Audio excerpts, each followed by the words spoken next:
Shalom saudara-saudaraku yang diberkati oleh Tuhan, kembali lagi bersama dengan kami di channel His Judgment Media Ministry. Pada kesempatan kali ini kita sama-sama akan mempelajari kembali pelajaran sekolah sahabat kita, pelajaran yang ke-12 di tanggal 21 September tahun 2024 ini. Namun sebelum itu mari kita tunduk kepala, kita berdoa. Bapa di surga, terima kasih untuk berkat-Mu yang boleh kami rasakan sampai pada saat ini. Kami siap untuk mempelajari firman-Mu melalui pelajaran sekolah sahabat. Tuhan kiranya menuntun kami. Di dalam nama Yesus Kristus kami sudah berdoa dan mengucap syukur. Amin. Judul pelajaran sekolah sahabat kita pada saat ini adalah Diadili dan Disalibkan.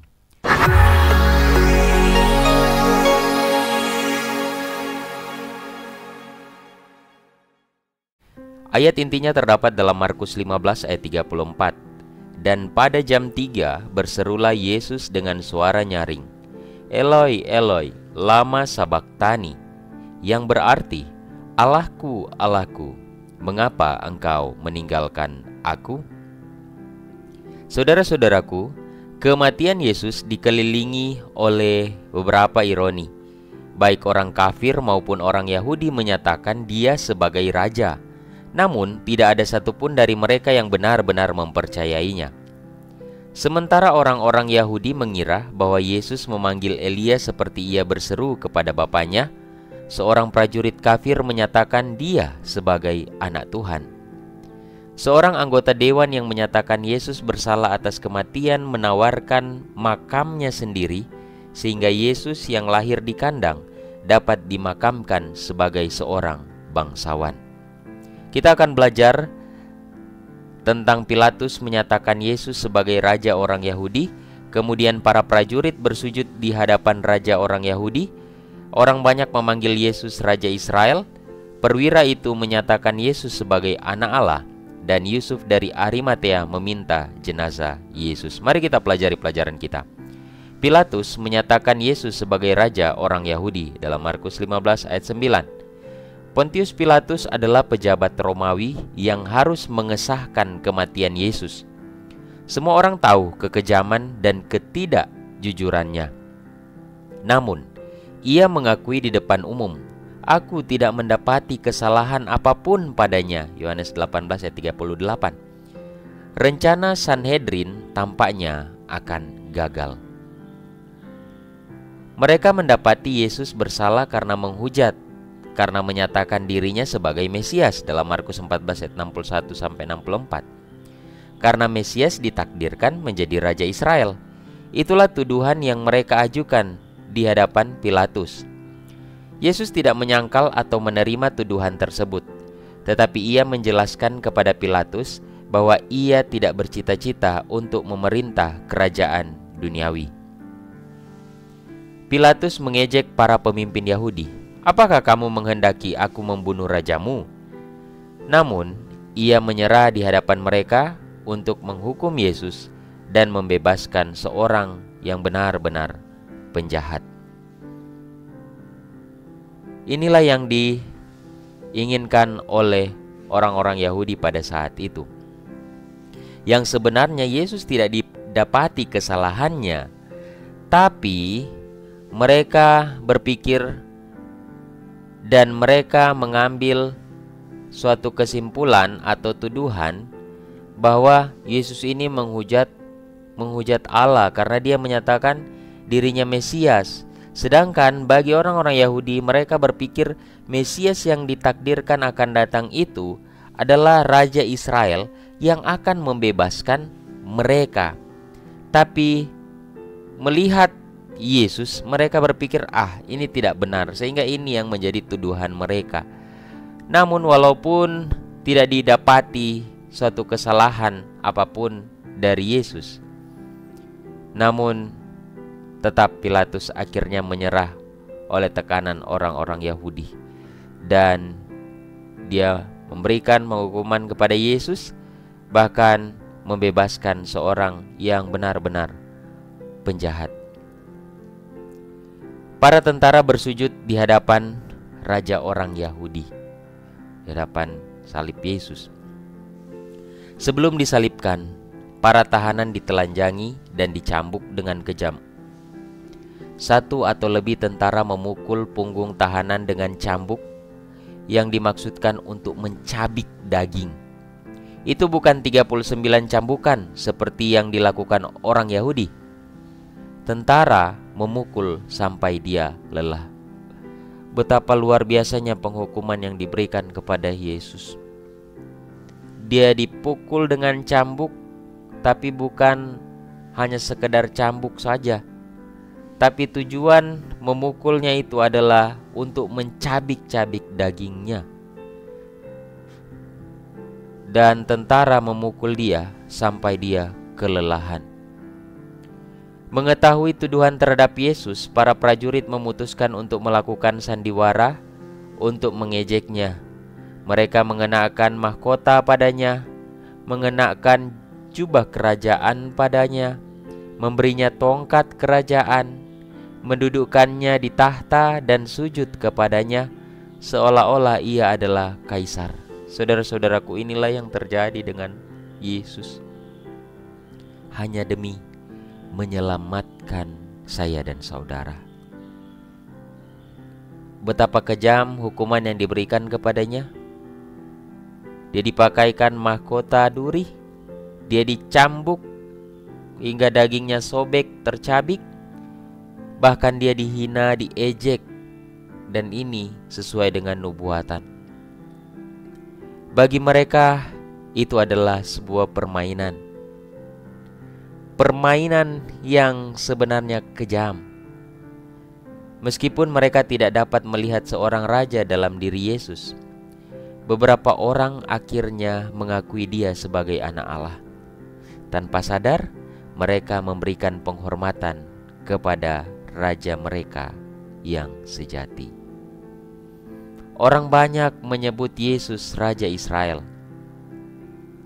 Karena kelelahan dan dicambuk, Yesus tidak mampu memikul salibnya sendiri. Seorang yang berbelas kasih terpaksa memikulnya sebagai penggantinya.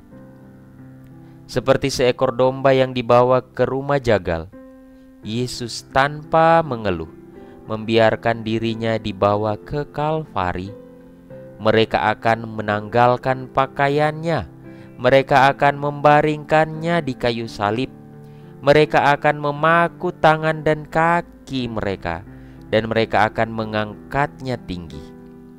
Sebagai tindakan belas kasihan, seorang prajurit menawarinya obat untuk mengaburkan pikirannya.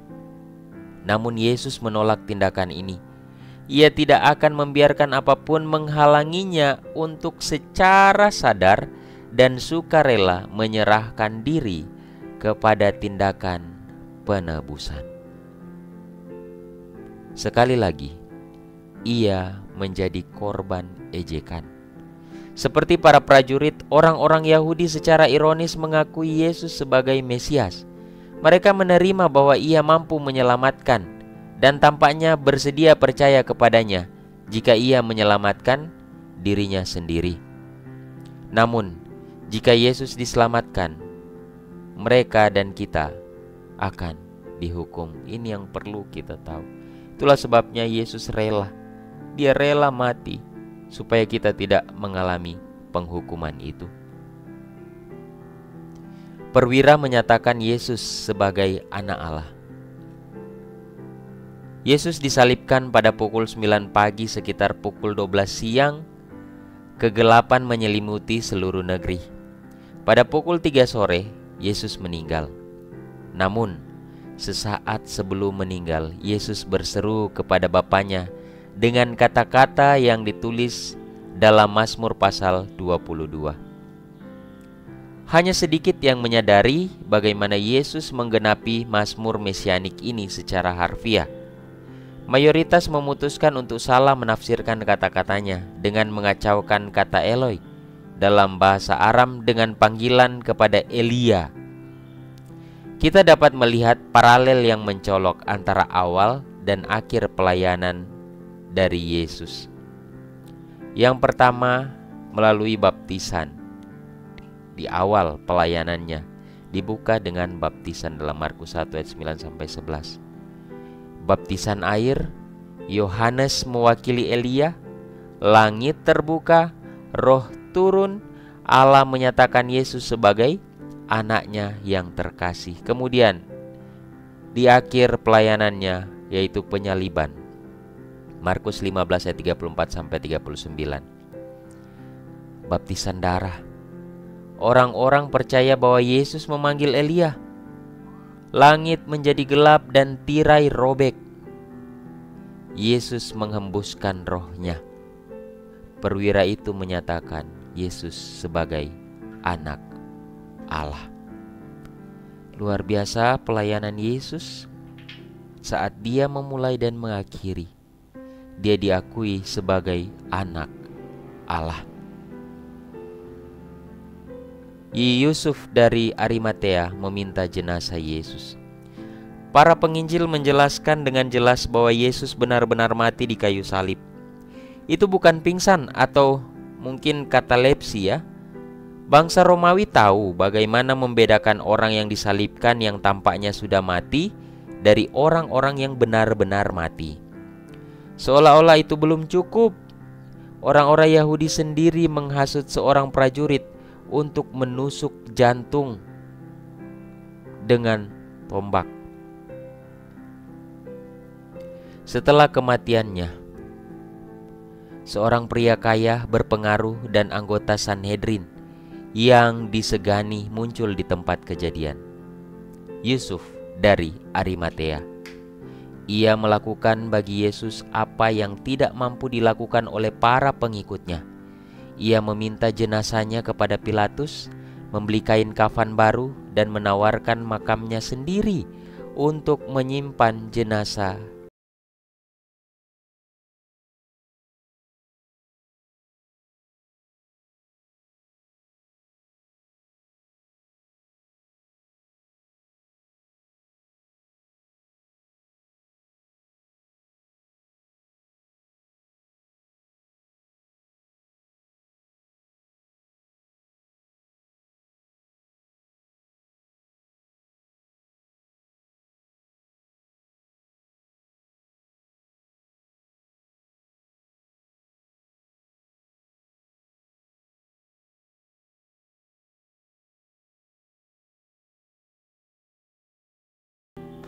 Sehingga orang yang sangat penting pun dia menawarkan makamnya hanya untuk memakamkan Yesus. Bahkan tidak cukup dengan menawarkan, dia membelikan kain kafan yang baru.